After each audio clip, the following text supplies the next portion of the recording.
कैसे हैं आप लोग? आज का टॉपिक है भारत पर तुर्की आक्रमण। आज जो मैं आपको पढ़ाने जा रहा हूं यह एक ऐतिहासिक घटना पढ़ाने जा रहा हूं जिसका नाम है भारत पर तुर्की आक्रमण। अफगानिस्तान में 10वीं शताब्दी में, 10वीं शताब्दी मतलब समझते हैं ना, 900 ईस्वी से लेकर 1000 ईस्वी के बीच। 10वीं शताब्दी का मतलब मत समझ जाइएगा कि 1000 ईस्वी के बीच, 1000 ईस्वी के बाद नहीं समझिएगा, वो 11वीं शताब्दी हो जाएगा।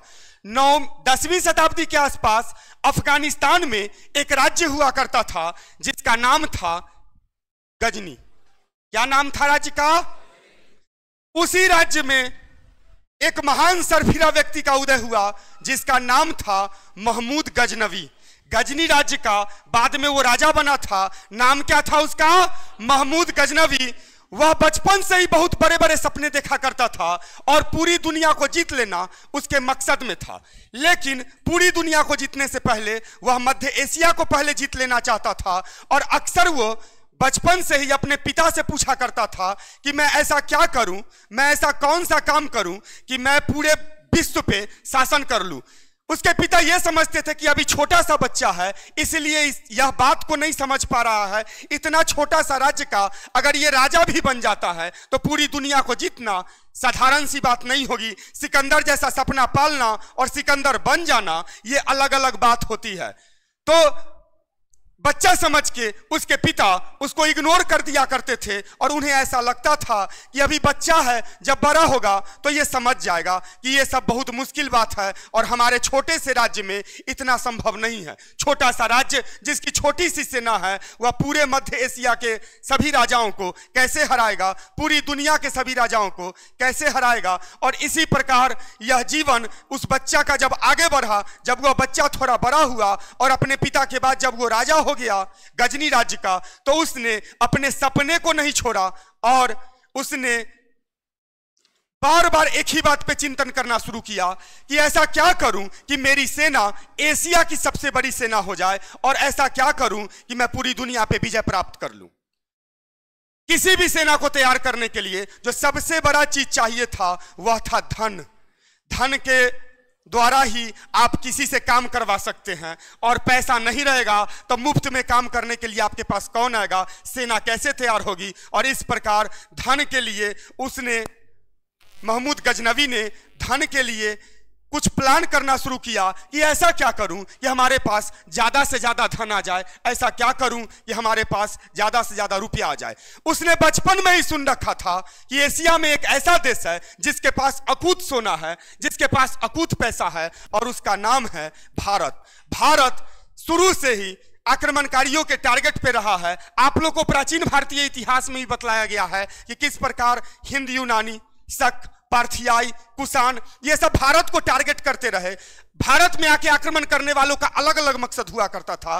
कुछ का मकसद होता था लूटपाट मचाओ और अपने देश लौट जाओ, लेकिन कुछ का मकसद ऐसा भी होता था कि वो भारत में आके जम जाता था, यहाँ पे शासन अपना शुरू कर लेता था, जैसे कि हिंद यूनानियों ने किया था प्राचीन भारत में, आप लोगों ने सुना है। ठीक है, तो महमूद गजनवी इसने भारत, ये केवल लूटपाट मचाना चाहता था क्योंकि इसे दुनिया की बड़ी सेना तैयार करनी थी और उसके लिए इसे धन की जरूरत थी। यह तेजी से भारत आता, लूटपाट मचाता और लूटपाट का धन लेकर सीधा अपने देश अफगानिस्तान लौट जाया करता था, गजनी लौट जाया करता था। महमूद गजनवी 1000 ईस्वी से लेकर 1030 ईस्वी तक उसका जीवन रहा।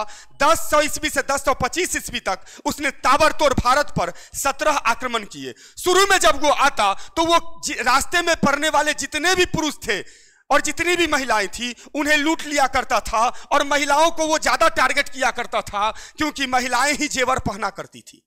भारत में शुरू से ही प्रचलन रहा है, अब न पुरुष कुछ पहन लेता है, पहले पुरुष कुछ नहीं पहनता था। ठीक है, तो महिलाओं को ही लूटना महमूद गजनवी ने अपना टारगेट किया। लेकिन जब 10 साल वो लूटा 1000 ईस्वी से 1010 ईस्वी तक, तो उसे ऐसा महसूस हुआ कि यह काम बेकार है। बिना बात का हयो दैयो महिला करके उसे श्राप देती थी कि तुमको रौना माई उठा लेंगे, तुमको ये अपना जो भगवान था उसके बारे में कहती थी। अब जिसका सोना पति से ज्यादा प्यारा होता है महिला का सोना, और लूट लेता था जाके, नाक वाला उतार, कान वाला उतार, गर्दन वाला उतार, तो अपना लोट लोट के करेजा में मुक्का मार मार के कहती थी हे भगवान इसको उठा लेना। मुस्लिम थी तो कहती थी या अल्लाह उठा लेना इसको। और सब जाके रौना माई के तो सब भक्तिन कहवे करती थी हे रौना माई अगला बार तुमको दूसरा सूप चढ़ाएंगे, दूध को दौरा चढ़ाएंगे, इसको उठा लो। और इस प्रकार, और याद रखिएगा कि भारत का एक इतिहास रहा है, रौना माई ज्यादा सुनती है महिलाओं का ही, पुरुष का कभी देखे हैं कि रौना माई को वरपता? कभी तुम लोग का कोई कुछ बिगाड़ता है तो कहते हो हे रौना माई उठा लिया हो एकरा, ऐसा कोई, लेकिन महिलाएं उसको थोड़ा भी टेंशन दोगे तो डायरेक्ट रौना माई पर चली जाती है। और महमूद गजनवी लूटपाट जब मचाता तो उसको सोना भी कम मिलता, पैसों कम मिलता, सोना कम मिलता, पैसा कम मिलता, और समस्या भी ज्यादा आती। और उसने बार बार यह एक्सपेरिमेंट किया और बार बार उसको पता चला, बहुत सारे उसके जो साथी आते थे सेनापति सेना में, उन्होंने उसको राय दिया कि बिना मतलब का आप ये सब लूटपाट ऐसे मचाते हैं, भारत में असली सोना असली पैसा तो मंदिर में है। क्योंकि शुरू से ही मंदिरों में भारत के राजा महाराजा और पब्लिक भी दान दिया करते थे, जितने अमीर लोग थे आज भी मंदिरों में दान करना पसंद करते थे। आज भी देखिए मंदिर के नाम पे लोग तुरंत चंदा काट देते हैं, और उनके सामने अगर कोई मर रहा है 50 रुपया के लिए हॉस्पिटल में, तो 50 रुपया उसको देने में नानी मर जाती है उसकी। एहलाई देश का ही हाल है, ठीक है। जान लीजिए कि तब 1010 ईस्वी के बाद महमूद गजनवी ने भारत में जितना भी आक्रमण किया, 1010 से लेकर 1027 तक लास्ट आक्रमण उसका 1027 ईस्वी में हुआ था, 1030 में तो मरिए गया था। उसने जितना हमला किया वह केवल मंदिरों पर किया। वह तेजी से आता, मंदिरों को लूटता, लूटपाट मचाता, और चलने वक्त इतना लूटपाट मचाता कि त्राहिमाम हो जाता। सारा भगवान 9 2 11 उस समय हो जाया करते थे कि बाप रे आगे लो लूटेरा, है ना। इतना ही नहीं, उसने एक और गजब का काम किया जिस कारण पूरे विश्व में उसे नाम हो गया और वह मुस्लिमों का नेता हो गया। उसने मंदिर की मूर्तियों को भी तोड़ा। जैसे पहले लूट लाट लेता था, जैसे भोला बाबा है तो अपना लूट लाट लिया, उन्हें पटक दिया उठाकर, है ना। कोई देवता अपना लूट लाट के पहले जेबर तेबर उतार लिया, उन्हें उल्टा दिया, है ना। तो मंदिर को तोड़ दिया करता था, साथ ही साथ मूर्तियों को भी तोड़ दिया करता था। इसीलिए इतिहास में उसे मूर्ति भंजक के नाम से भी जाना जाता है, या बूत सिकन के भी नाम से जाना जाता है। दोनों का एक ही अर्थ है, मूर्तियों को तोड़ने वाला, मूर्तियों को तोड़ने वाला, मूर्ति भंजक या बूत सिकन महमूद गजनवी कहा जाता था। महमूद गजनवी 1030 ईस्वी तक शासन किया।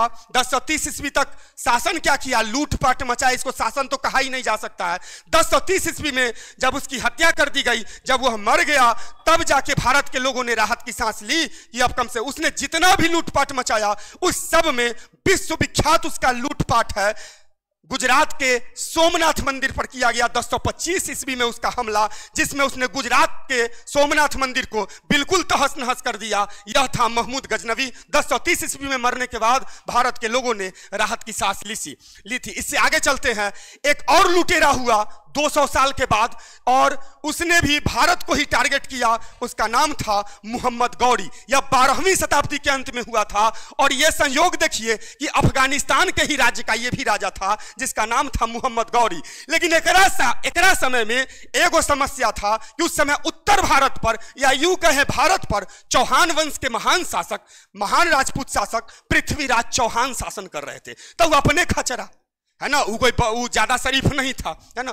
पहले महमूद गजनवी इसलिए लूट के आराम से चला जाता था क्योंकि उस समय छोटे छोटे राज्य थे और वो आपस में अपने लड़ते रहते थे। अब ओकरा राज्य के लूटा तो इन्ने वाला खूब सिटी मार रहा है, वाह वाह वाह, भले ले गया, भले ले गया। अब उसको जब लूटा तो उन्ने वाला अपना सिटी मार रहा है, भले ले गया, भले ले गया। अपना देश में ही खूब होता है ना।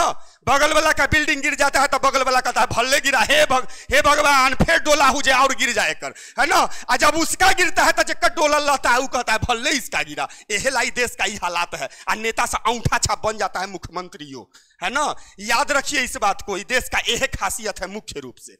तो इससे आगे चलते हैं कि 12वीं शताब्दी के अंत में जब मोहम्मद गौरी ने, जो अफगानिस्तान के ही एक छोटे से राज्य का राजा था, उसने भी भारत को टारगेट किया।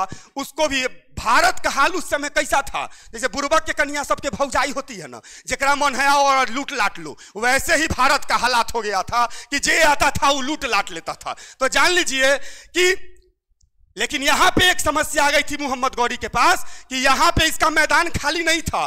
पृथ्वीराज चौहान को पता चल गया कि ये बउआ सेना लेके भारत में आ रहा है लूटपाट मचाने। हालांकि मोहम्मद गौरी का शुरू से ही टारगेट था कि हम यहां पे रुकेंगे, शासन करेंगे भारत को जीत के, लेकिन ये इतना आसान नहीं था। पृथ्वीराज चौहान भारत के इतिहास के महानतम शासकों में से एक गिने जाते हैं और उसी के काल में सेना उना लेके पहुंच गया मोहम्मद गौरी। अब तराइन के मैदान में पृथ्वीराज चौहान ने रोक दिया मोहम्मद गौरी को, ठहर जाओ, पहले पहरेदार से तो फरिया लो तब अंदर घुसना। उसने कहा कि तुम सामने से हट जाओ पृथ्वीराज चौहान। पृथ्वीराज चौहान को कितने नामों से जाना जाता है बतलाइए? अरे बोलो, पृथ्वीराज चौहान तो सुनिए रहे हो, इसके अलावा पृथ्वीराज तृतीय के नाम से भी जाना जाता है, राय पिथौरा के नाम से भी जाना जाता है। यह बात पूछ देगा नहीं एग्जाम में तो खाली पृथ्वीराज चौहान का लेकर झुनझुन्ना बजाते रहना, ठीक है? तो जान लीजिए झुनझुन्ना बजबो नहीं करेगा इन वक्त पे। जान लीजिए पृथ्वीराज चौहान और मोहम्मद गौरी में 1191 में यानी 12वीं शताब्दी के अंत में 1191 में तराइन के मैदान में जो युद्ध हुआ उसका नाम है तराइन का पहला युद्ध। इस युद्ध में पृथ्वीराज चौहान ने धोती फाड़ पिटाई की मोहम्मद गौरी के, लसार लसार के कादों में पटक पटक के लाते मुंह के खान खान के मारा। और जब मार खा के उतर जाने मार देता, उतर शेर के शिकंजा में फंस गया था मोहम्मद गौरी। लेकिन एक खिलजी घुड़सवार, खिलजी जाति का नाम है, खिलजी घुड़सवार उसको गिरा हुआ को उठा के और उसको उठा के ले गया अपने यहां और इस प्रकार उसकी जान बचाई। मोहम्मद गौरी के बाप का हिम्मत नहीं था कि दोबारा वो भारत में आने की हिम्मत करता या भारत को ताकने की भी हिम्मत करता। लेकिन दुर्भाग्य देखिए इस देश का कि जब भी कोई एगो हीरो बढ़िया काम करना शुरू करता है कि कोई ना कोई उसको बर्बाद कर देती है प्रेम प्रसंग में फंसा के। उस जमाने में एक महान स्त्री संयोजिता, जिस पर गाना भी है, पृथ्वीराज तुम संयोजिता हम देर न करो ओ बालम, ओहे संयोजिता के चक्कर में ही मारल गया था, है ना? तब पृथ्वीराज चौहान और संयोजिता की प्रेम कहानी बहुत जबरदस्त वर्णित है। अब उनने जब मार खा के गया था मोहम्मद गौरी तो अक्सर पता लगाता था कि पृथ्वीराज चौहानमा के की समाचार है। उसको एक गुप्तचर बोल दिया कि अभी खूब अच्छा से प्यार प्रसंग चला है। पृथ्वीराज चौहान तो एकदम साफ प्यार में लीन हो गए हैं। मोहम्मद गौरी बोला एहे मौका है, एहे मौका है। काहे कि जो व्यक्ति प्यार में लीन रहेगा वो चाहे कितना भी ताकतवर क्यों ना रहे, युद्ध के समय आया है रे आया है हो ही जाएगा, जान लीजिए। और इसी के कारण मोहम्मद गौरी का फिर साहस बना और साहस हुआ तो फिर से पहुंचा हुआ भारत में। और अगले ही वर्ष बोला इस मौका कहीं उन्हें धोखा दे देगी तो फिर से घायल से एकदम फिर से आ जाएगा। इसीलिए इससे पहले कि उसको धोखा उका दे एकरे बीच में पहुंच जाना है। फिर पहुंच गया वो अगले वर्ष और तराइन के मैदान में फिर से मोहम्मद गौरी उधर से और इधर से पृथ्वीराज चौहान। बोला पिछला बार बड़ा मार भूल गया क्या जो फिर टप गया तू 21 साल के अंदर? बोला इस बार मामला अलग है हुजूर, इस बार नहीं हारेंगे आपसे क्योंकि आपकी कमजोरी हम जान चुके हैं। और दोनों में भयंकर युद्ध हुआ। तराइन के दूसरे युद्ध के नाम से जाना जाता है, इसे 1192 में हुआ था और इस युद्ध में पासा पलट गया। मोहम्मद गौरी की जीत हो गई, पृथ्वीराज चौहान हार गए और मार दिए गए। याद रखिए यही है पृथ्वीराज चौहान की कहानी और महमूद गजनवी और मोहम्मद गौरी की कहानी। याद रखिएगा ये कहानी हमें प्रेरणा देती है कि जिस व्यक्ति का लक्ष्य जितना ऊंचा हो उसे इन सब झमेलों से दूर रहना चाहिए। ना ही मोदी जी दूर हैं, ना ही शुरू से फ्री होकर प्रधानमंत्री बने हैं। जान लीजिए एक बात आप अच्छी तरह जान लीजिए कि मोहम्मद गौरी और पृथ्वीराज की जो कहानी थी है, इसके बाद मोहम्मद गौरी जब मरा तो 1206 ईस्वी में उस मोहम्मद गौरी का एक गजब का स्टाइल था। दूसरा लुटेरा लूट के खाली धन सोना लेके चला जाता था, लेकिन मोहम्मद गौरी जिस देश को लूटता था वहां एक जनरल छोड़ देता था जिसको आप प्रधान सेनापति कह सकते हैं। प्रधान सेनापति छोड़ देता था और मोहम्मद गौरी ने भारत में जीते हुए इस क्षेत्र पे, समझ रहे ना, भारत पे शासन करने के लिए छोड़ रखा था। किसे? उत्तर भारत में, पश्चिम उत्तर भारत में कुतुबुद्दीन ऐबक को, जो उसका प्रधान सेनापति बाद में बन गया था। इसकी भी रोचक कहानी है जो आप में से बहुत कोई जानते होंगे कि यह अनाथ था। अनाथ के बाद मोहम्मद गौरी का गुलाम बना था। गुलाम के बाद इसने इतना टैलेंट दिखलाया कि मोहम्मद गौरी मजबूर होकर इसको प्रमोशन देते देते अधिकारी और उसके बाद सबसे अंत में सेनापति बना दिया था। और उसके बाद सेनापति बनने के बाद जब यह मरा मुहम्मद गौरी, तो इसने अनाउंस कर रखा था कि भारत में मैंने जितना भी क्षेत्र जीता है उस पर मेरे बाद शासन करेगा यही लड़का, जिसका नाम था कुतुबुद्दीन ऐबक। चूंकि पहले वो गुलाम था और बाद में राजा बना था, इसलिए उसके वंश को ही गुलाम वंश कहा गया, और उस पर शासन करने वाला जितना राजा हुआ वो सब गुलाम वंश का ही शासक कहलाया। तो इसके बाद स्टार्ट होती है कहानी कुतुबुद्दीन ऐबक की। आप लोगों से मिलेंगे कल। आज थोड़ा सा काम है, आज का क्लास इतने तक रहेगा। रेगुलर रहा कीजिए। जय हिंद।